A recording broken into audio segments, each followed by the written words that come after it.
beloved, my name is Avi and I post Christian related videos every other week. That's as Rise Up with Avi. Thank you so much for joining me. New subscribers, I see you guys, I acknowledge you. Thank you so much for joining our family and finally getting us at 70. Now our goal is to at least for now reach the 100 subs milestone and then take it from there, and to my old subs. Thank you, family, for watching this. I really appreciate you. So today we're going to be talking, the theme of today's message basically is rolling the stone. So what I mean by rolling the stone basically is we are going to highlight the part that we should be playing in our lives versus the part that God is playing in our lives. And then here we are talking literally about everything, especially in our darkest moments, the traumas that we've experienced, the trauma that we continue to experience. We're talking about addiction, about failure, disappointments, loss, grief, and all of those, homosexuality, sin, the struggles, the ugly, the bad, you know it all. So if that's something you're interested in, please do not go anywhere. Let us reason together, shall we?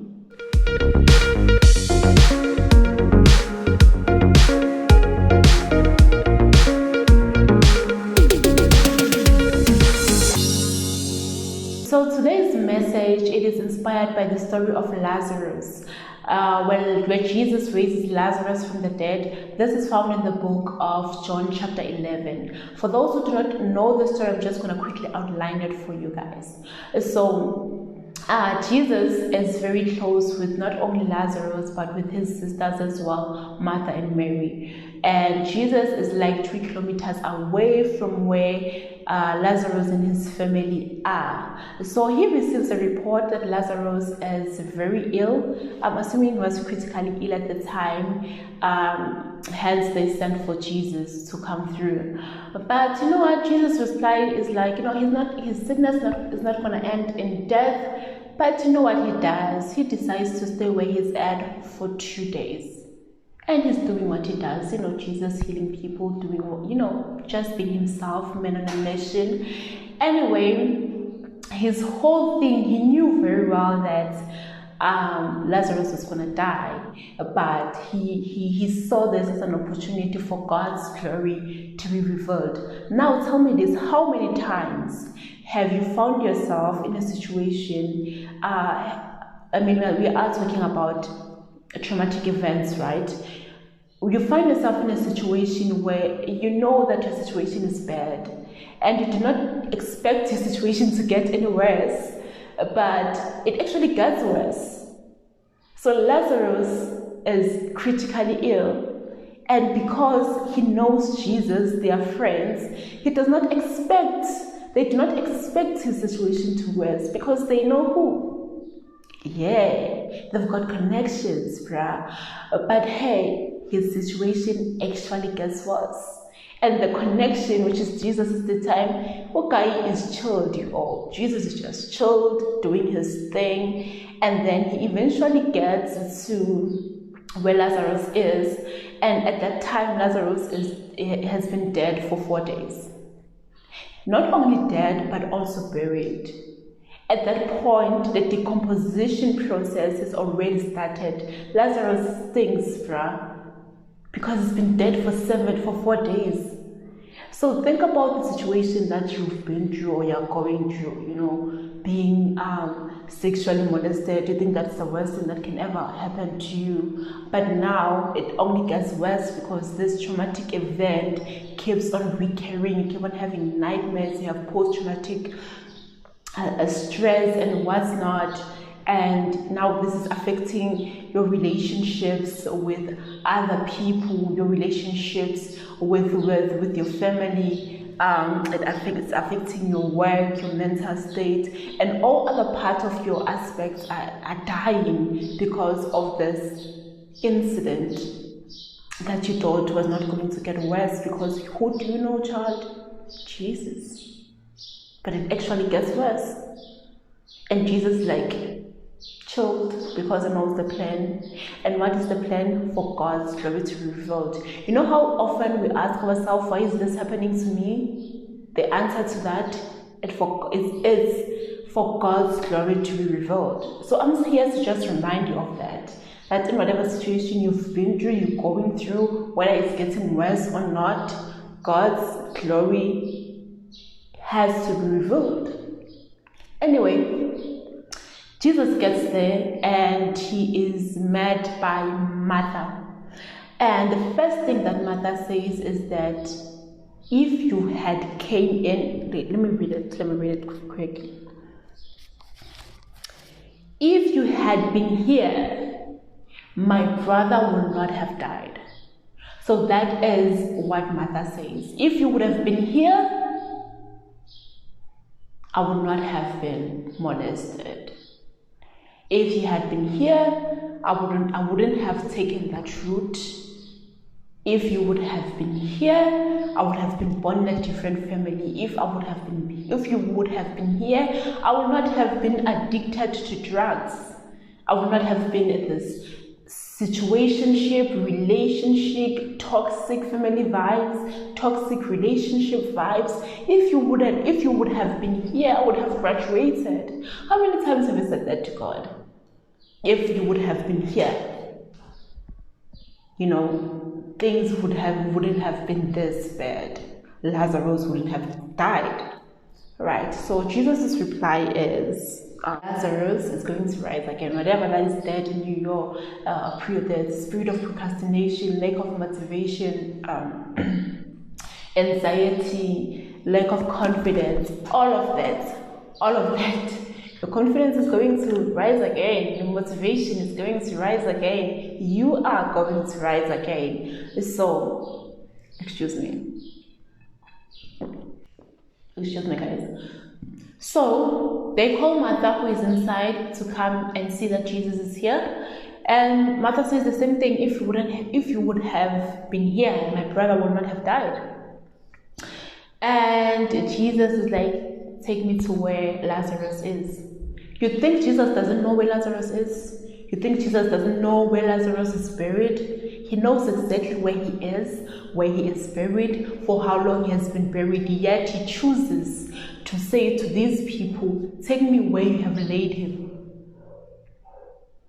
So this is the part that we need to play. We need to take Jesus where we have laid our events that are troubling us. Whatever that is troubling you, no matter how little or how big you think it is, you need to take Jesus to the dreams that you had that have died. You need to take Jesus where you've laid them. So this is the part that you need to be playing. He knows where you've laid them, but you need to play your part. Allow him in. Take him to where your anxiety is stimulated. Take him to where your fears are. Take him to where your lack of faith is. Take him to where your desire to live had died. Take him to where your depression is stimulated. Take him to where your need for self-control lies. Alright, so they take him there. And then so back in the days, how they would bury people in the cave. They would place you in the cave, wrapped in white clothing. And then they would close the cave with like big stones or rocks. Yeah, that's how they buried people back in the days. So Jesus gets there and he's like, roll the stone. So this is step 2. You have taken Jesus where you have laid whatever that is bothering you. And now you need to roll the stone. Open up. Let me see this dead. You're not done. So this is where we need to play our part. Hence the message, roll the stone. So you've taken Jesus to your sadness, to, okay, Father Lord, I am depressed. Yes. But now you need to roll the stone. What is the cause of this depression? What is causing you to be so depressed? Is it because you're not where you thought you would be? Is it because you thought you knew what your purpose was, but turned out you did not? Is it because your parents passed on when you were young? Is it because you were molested as a child? Now let's just take you to surgery. Do not be in denial about things, but in your secret place, you need to pray and open up to God. So Father, I'm bringing you this anxiety and depression and post-traumatic stress. This happened because at age so and so, this happened to me. And I feel like you have failed me because you could have protected me from that situation. And because of that, this is affecting every area of my life. Because of that, I am unable to surrender my all to you. I'm unable to trust you again. So this is what rolling the stones means. You just pour your heart to God. Tell him everything. My addiction, it is because of my depression. It is my coping mechanism. I cannot live without alcohol. I cannot sleep without alcohol.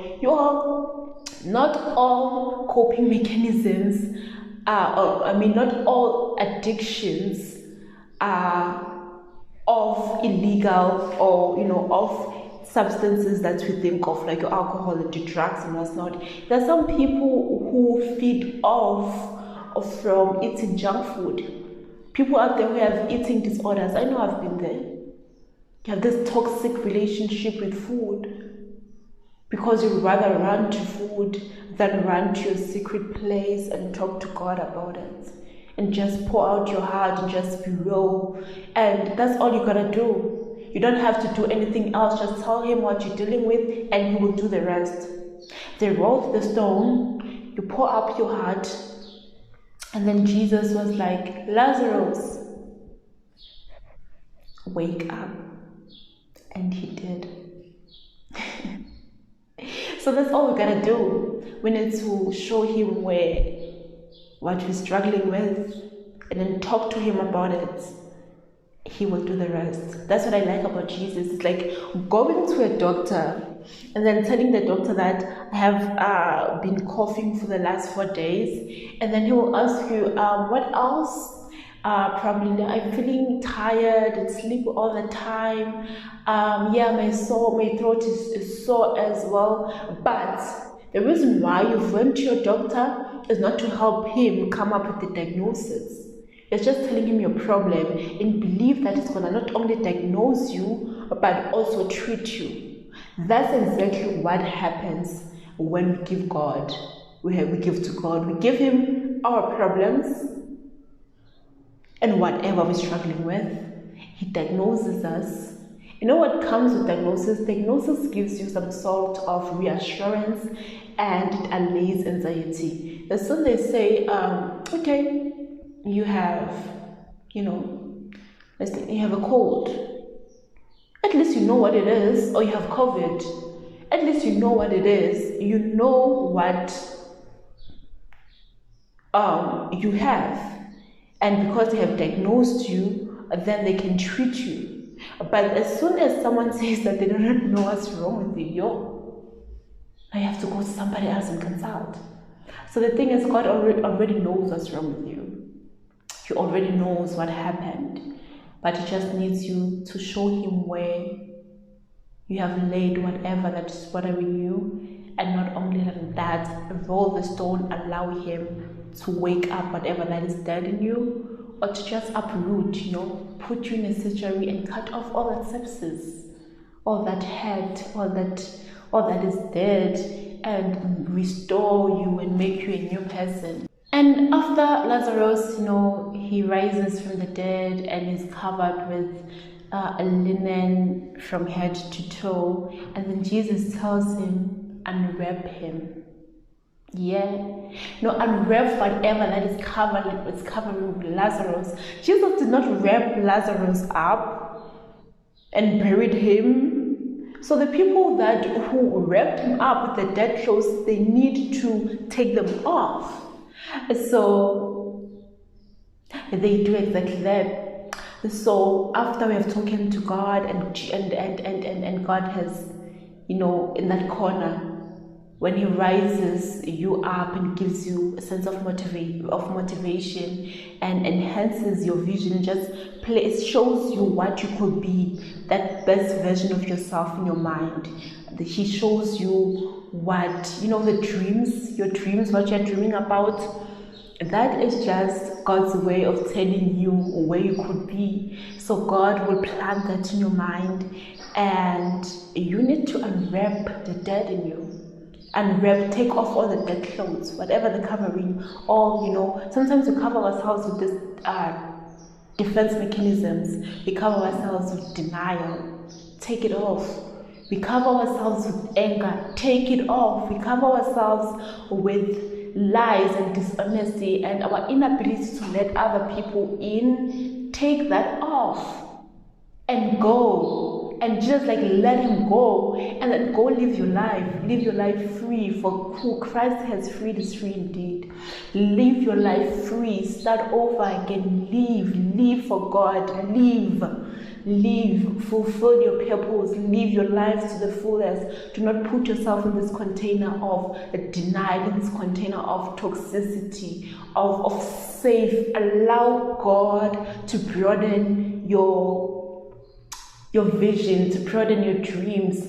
Try new things, apply for that call, help, go for those programs such as Sanka for your addictions, your alcohol addictions, or whatever addictions you're going through. Go seek for help, do something. Don't just lay there and expect people to know what you are going through. Speak out, you know what I mean? Just roll the stone. Allow people to help you. Allow people. God has placed people who can help you. Lazarus could not raise himself from the dead. Lazarus could not send word to get to Jesus, but his sisters did. Lazarus could not show Jesus where he has laid himself, but God put people. His family could do that on his behalf. Sometimes the only way to help yourself is to actually say that I need help, and people around you are going to help you. Guys, sometimes the best you can do is just tell the person next to you that, you know what, I'm struggling and I need help. With that said, if you're struggling with any traumatic event that you would like to share, inbox me. If I cannot help you, I can refer you to relevant people that can help you, but definitely I am here for you if you are struggling with something, with literally anything, guys. I feel like today is the day that God wants to raise you from the dead. That's all we have for today. If you enjoyed this message, please do share, like, subscribe, and turn on your notification. And I'll see you guys next week. Thank you so much for joining me. Adios.